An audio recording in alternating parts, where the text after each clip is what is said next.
सत्ता दो प्रकार की होती है, एक बाहरी सत्ता, दूसरी आंतरिक सत्ता। तो कोई भी सत्ता जो चलती है ना, उसके पीछे एक विज्ञान होता है, उसकी जो टेक्निक होती है वो विज्ञान ही होता है, उस विज्ञान से ही वो सत्ता चलती है। तो जब सत्ताएं दो हैं, एक बाहरी एक आंतरिक, मतलब एक शरीर के बाहर एक शरीर के अंदर, यानी बाहरी जो आंखों से देख रहे हैं आप, दुनिया में दिख रहा है, एक वो सत्ता, एक इस दुनिया से अदृश्य एक बहुत विशाल दुनिया है जो हमें नहीं दिखती है, वो पावरफुल है, वो यथार्थ है, वो भी एक विज्ञान है। तो इस तरह विज्ञान के दो रूप हुए, एक भौतिकी, एक आध्यात्मिक। तो आध्यात्मिक विज्ञान विस्तार से है, भौतिक विज्ञान एक सीमित है। इन दोनों का सत्ता स्वामी कौन है? तो जो भौतिक विज्ञान है ये बौद्धिक बल से जनरेट हुआ है। मैंने बोला ना, बुद्धि जो होती है, बुद्धि का क्या काम है? किसी वस्तु का दो भाग कर देना, उससे बीच से फाड़ कर देना। अगर कोई घटना हुई तो क्यों हुई, पॉजिटिव हुई तो क्यों हुई, नेगेटिव हुई तो क्यों हुई, ये बुद्धि का काम होता, तर्क पैदा कर देता है।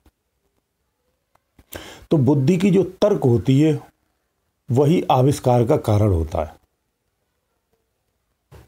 तो भौतिक जो विज्ञान है वो बुद्धि से ही जनरेटेड है, तो इस पे बुद्धि की सत्ता होती है, या यूं बुद्धि के द्वारा ही पहचाना जा सकता है। लेकिन जो अध्यात्म ज्ञान होता है वो बुद्धि के परे होता है, उसे बुद्धि नहीं पहचानती।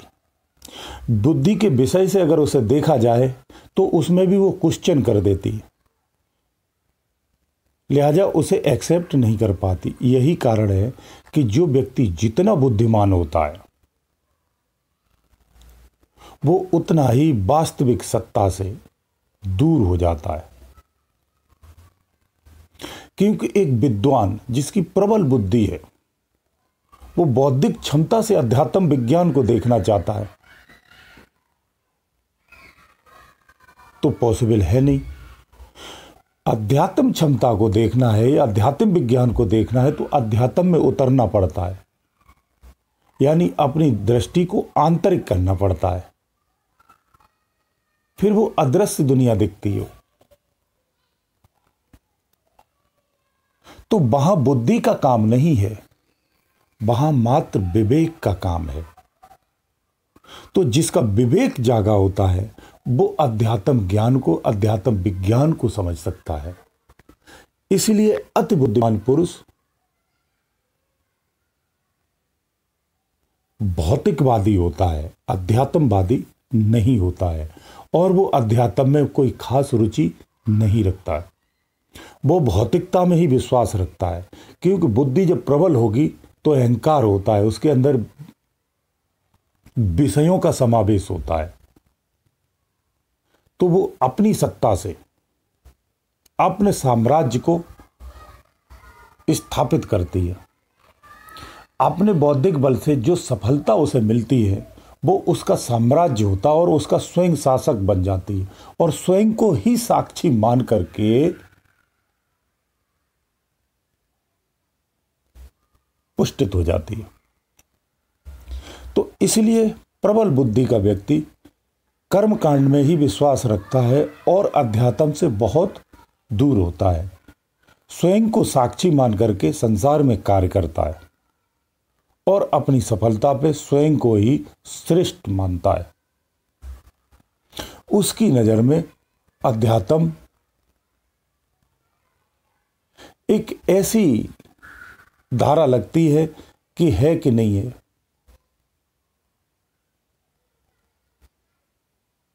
वहीं आध्यात्मिक व्यक्ति अपने विवेक से कार्य करता है, उसे भूत, भविष्य और वर्तमान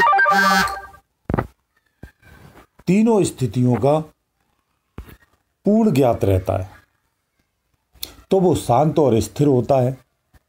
वहीं बुद्धि जो होती है जो बौद्धिक प्रवृत्ति से जीने वाला व्यक्ति शांत अवस्था में नहीं होता है, वो उत्तेजित होता है, नित्य नई खोज में रहता है, क्योंकि उसे भविष्य नहीं मालूम होता। एक संभावनाओं से खोज करते हुए अपने जीवन को आगे सफलता की सीढ़ी तक ले जाता है।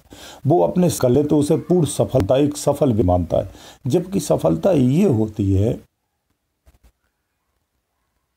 कि हमारा जन्म ही परमात्मा प्राप्ति के लिए हुआ है, उसको प्राप्त करना ही सफल व्यक्ति कहलाता है। अध्यात्म अपनी सत्ता को समान रखता है, भौतिक अपनी सत्ता को असमान रखता है और विस्तारित करता है। यही विवेक और बुद्धि में फर्क होता है। विवेक जो होता है अपनी सारी शक्तियों को सिकोड़ देता है और स्वयं को सत्ता से समर्पित कर देता है, लेकिन बौद्धिक शक्ति, बुद्धिमान व्यक्ति अपनी सत्ता को बढ़ाता है, समेटता नहीं, बढ़ाता है, फैलाता है, और जितना फैलाता जाएगा उतना ही उसका तनाव बढ़ता जाता है। विवेकी व्यक्ति अपने तनाव को खत्म कर देता है और शांत हो जाता है। संसार में वेशभूषा दोनों के समान हो सकते हैं, लेकिन विचार दोनों के भिन्न हो जाते हैं। इसलिए अध्यात्म श्रेष्ठ होता है। अध्यात्म शक्ति यानी अध्यात्म विज्ञान को एक बार जानने के बाद ये स्थूल शरीर अगर नष्ट भी हो जाता है तो इस सूक्ष्म शरीर के साथ आपका अध्यात्म विज्ञान जस का तस रहता है। परंतु बौद्धिक जो ज्ञान होता है वो स्थूल शरीर नष्ट होने के साथ साथ सब कुछ समाप्त हो जाता है।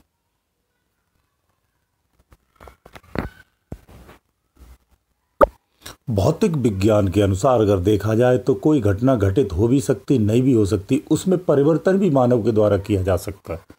परंतु आध्यात्मिक घटना में आप कोई परिवर्तन नहीं कर सकते हैं, यानी वो बौद्धिक क्षमता से परे होती है। उस पर हम अपना अधिकार सिद्ध नहीं कर सकते हैं, बल्कि उसके अधिकार में हम स्वयं होते हैं। इसलिए अध्यात्म को जान करके जो बौद्धिक क्षमता से संसार को जीता है, यूं तो बौद्धिक क्षमता से हर जीव ही जीता है, लेकिन जो अध्यात्म को जानते हुए बौद्धिक क्षमता से संसार को जीता है वही श्रेष्ठ पुरुष कहलाता है।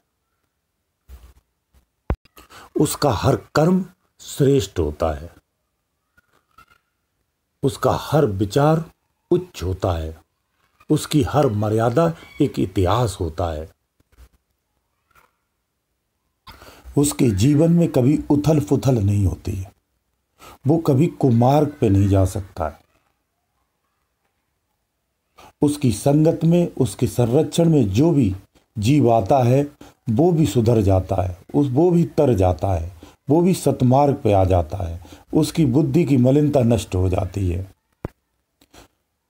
इसलिए अध्यात्म ज्ञान ही श्रेष्ठ है और हर जीव को अपने अदृश्य शक्तियों को, अध्यात्म ज्ञान को जानना परम आवश्यक होता है। फिर वो संसार की कोई भी विद्या को प्राप्त कर ले, उसके जीवन में हमेशा एक सफल और सकारात्मकता ही प्राप्त होगी और उसके डिसीजन भी राइट ही जाएंगे। जिसका विवेक जागा होता है ना, उसके डिसीजन कभी गलत नहीं होते हैं। जिसके विवेक नहीं जागा होता है, केवल बौद्धिक बल से लेता है, वो तो एक इत्तेफाक है, सही भी हो सकता है, गलत भी हो सकता है। यही बुद्धि का भ्रम होता है, यही डर का कारण भी होता है। इसलिए बड़े से बड़ा बुद्धिमान भी भय का शिकार होता है, लेकिन जिसका विवेक जागा होता है वो भय का शिकार नहीं होता है। इसीलिए बुद्धि ज्ञानवान होते हुए भी अज्ञानी होती है, उसे भविष्य का कुछ पता नहीं होता है। विवेक को पूरा भविष्य पता होता है, उसका परिणाम भी पता होता है। तो मनुष्य का अपना सच्चा गुरु उसका अंदर में बैठा विवेक होता है। उस विवेक को जो जगा लेता है उसे फिर दुनिया में किसी अन्य गुरु की आवश्यकता नहीं होती है। तो ये अध्यात्म और भौतिक दोनों की भिन्नता होती है। गुरुदेव दयालु।